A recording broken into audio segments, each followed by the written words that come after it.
Welcome to the Advice Show, Media, the Common Sense Approach. So a Texas mom shared on the internet that in her son's textbook that they called African slaves workers. Now, we all know that our people did not come to this country as workers, willingly being paid to do a job, earning an honest keep. But yet in the Texas textbook, they are teaching children. They want to put out a lie and feel this is right. Now, I will show you the video the sister put up first because it's very important to see her video. Then we'll look at the news clip. We'll roll the clips. Good morning. Yesterday I posted a picture of my son. He sent me an image from his history book about Africans coming over as workers. And so a lot of people asked me about the book and who the publisher was, and so he has a copy of the book at home.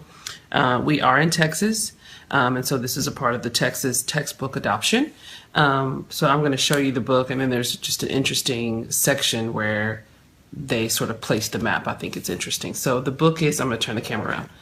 The book is this book by McGraw-Hill. This is World Geography. See, that's the publisher's McGraw-Hill. Then on the inside of the book, which is a little scary to me, you have all of these people who are seemingly wise people. All of them have that little PhD behind their name. And these are the academic consultants for this book. And then here are the reviewers and consultants. I'll leave that on there for a little while in case y'all want to find these people. Got plenty of Texas people who approve this book. Yeah. And then there's the Texas Advisory Board as well. So again, these are all people, all professionals who said yes to this book. So the section that we find that map in is, let's see, it's on page 126, is under this section called Patterns of Immigration. Patterns of Immigration. You see, it says one of the defining attributes of the United States is that it is largely a country of immigrants and their descendants. About 13% of the people in the United States are foreign-born, while Native Americans, Alaska Natives, and Native Hawaiians make up 2% of the population. The remaining population is descended from immigrants. Immigrants. Yeah, that word matters. Immigrants. The Atlantic slave trade between the 1500s and the 1800s brought millions of workers from Africa to the southern United States to work on agricultural plantations. So it is now considered immigration. And these are some other sections that sort of talk about the pattern of immigration. This section here in particular talks about English and European peoples, many of whom came as indentured servants to work for little or no pay. So they say that about English and European people, but there is no mention of Africans working as slaves or being slaves. It just says we were workers. So that's for you all who asked about this book. Again, it is World Geography by McGraw-Hill.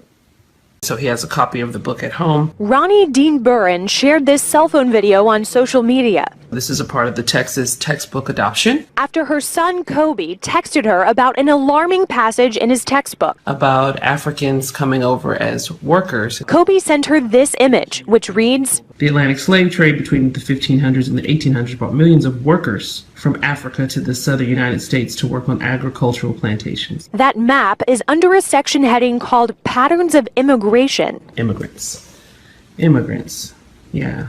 That word matters. In the next section, the text mentions English and European people, many of whom came as indentured servants to work for little or no pay. So they say that about English and European people, but there is no mention of Africans working as slaves or being slaves. It just says we were workers. Dean Burren contacted the publisher, McGraw-Hill, to express her concerns.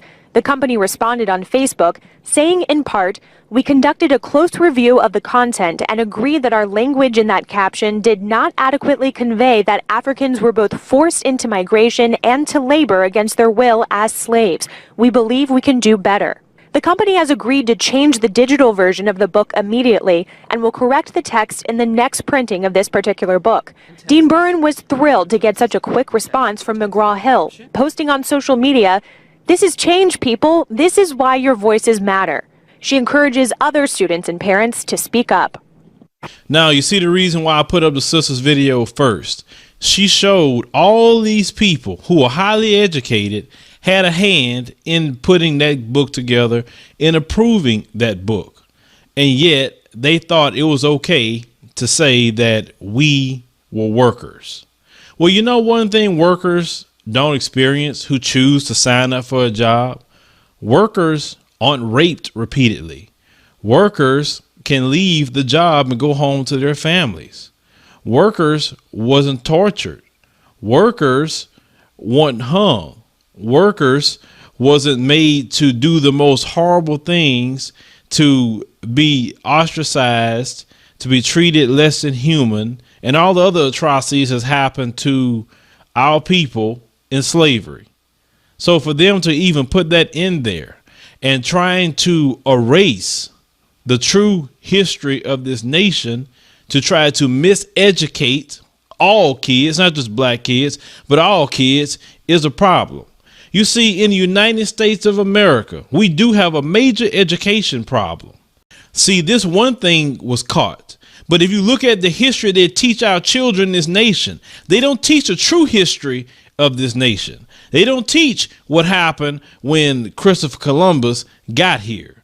And they don't teach what happened to the Native American. They don't truly teach what happened to the African, even what happened to the Mexican. They don't talk about all these things. They don't talk about how they just took everybody's land, slaughtered them, did genocide when the Indians was trying to be peaceful with them and work with them. No, they've done the most horrible things to them. They don't teach all that. And when they was talking about slavery in the textbooks a few years ago, they said, well, we really don't want to teach it because it'll make the white kids feel bad. That's exactly what they said, the white kids. Well, you know what?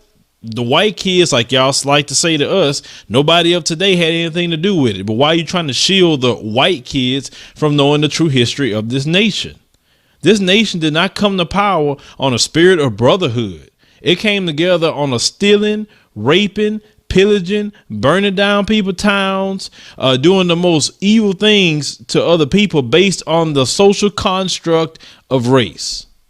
You see, also, when it comes to education, not just with history, you notice how they don't focus on education, how America isn't number one in education. You know why? Because an educated people you cannot control.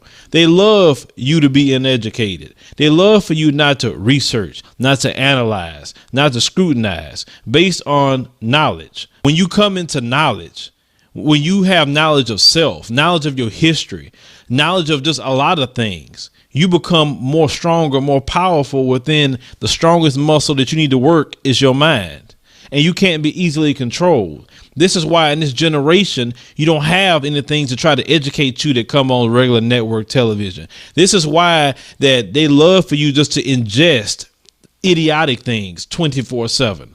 And this is why every day they're taking your rights away, is eroding away. You see evil being good in this nation and good being evil. If you have any kind of moral principles, you're the outcast and you're wrong. And the people who are immoral and do any old thing, they're right. It's because when you don't educate yourself and you don't look into things, you won't notice how they're taking laws and using it to dilute the Constitution. Most of you don't know about the Constitution. Most of you don't know the Bill of Rights. So you talk about I got rights. These people say I got rights. What are your rights? You don't really know because you don't educate yourself. It's not because you don't have the information before you, because most of you got phones and you have access to search engines and everything just to start looking where information's at. You don't do that. And this is why they're pulling this mess in this time period. And when it comes to the black community, you don't want to research nothing. You don't want to read. You don't want to do anything.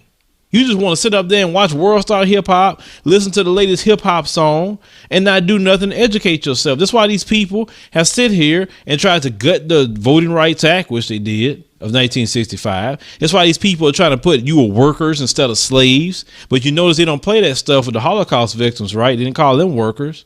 They respect the Holocaust victims. Why? Because they know their history and they won't let that happen. But black people, if this sister wouldn't have caught this, and this sister's an educated sister, by the way, she's a married woman, by the way. We'll make sure to put that out there. And she's raising her kids right to know their history. And that's why this boy caught this.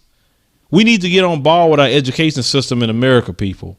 Not just with the situation with this, but all over the place. Because if you're uneducated, you're easily controlled by people who are educated and people who are charismatic enough to make you think they know it's good for you, but really they don't. They're just looking to do you wrong. Education is the key. This is why a lot of our people fought and died to get education. But some of you, just say some of the most egregious things to me about education, about voting and everything else. Hit me up in the comments, use the commentaries, subscribe.